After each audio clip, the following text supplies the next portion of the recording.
होठ में लाली फेयर लवली लगा के, होठ में लाली फेयर लवली लगा के मारे छे सबके जान। है ये मजबूरी, ये मौसम और ये दूरी, मुझे पल पल है तड़पाए, तेरी 2 टकिया दी नौकरी बे मेरा लाखों कसम। कल क्या हुआ था ये राज मैं हूँ खोलती, मम्मी बगल में थी कैसे मैं बोलती। भाभी राइट बोल रही, चुप कर साला। सिखा दो मुझे सजिया पर कैसे शुरुआत होता है।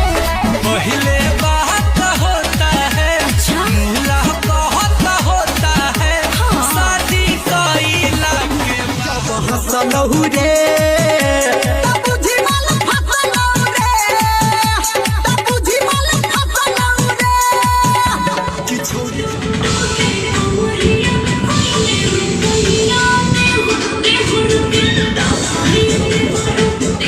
रहा तू कुआर बड़ू धनिया, अभी से लाना अंगड़ाई।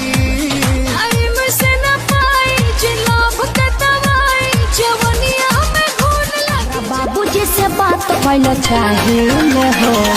ए जी तनी अपना बाबूजी से बात करी ना। रुका लगावता। हाँ लगाई ना।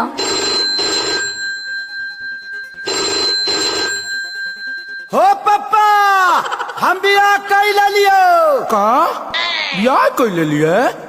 हमरा ले बतैले। तू बियाह कैला त हमसे बतैला, नया बतैला।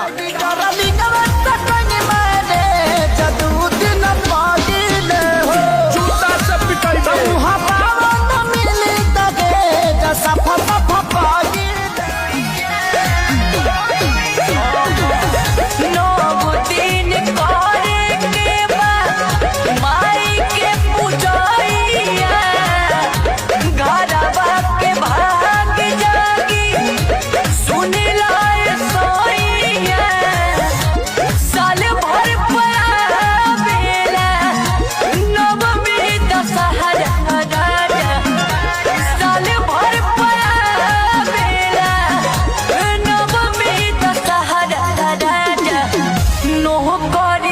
छुट्टी लेके चलिया बखरा बखरा नौकरी से छुट्टी लेके चलिया बखरा सिंह पीरी अंका तोरे तोहरा से रिक्वेस्ट हो, राजा तोहरा से रिक्वेस्ट हो।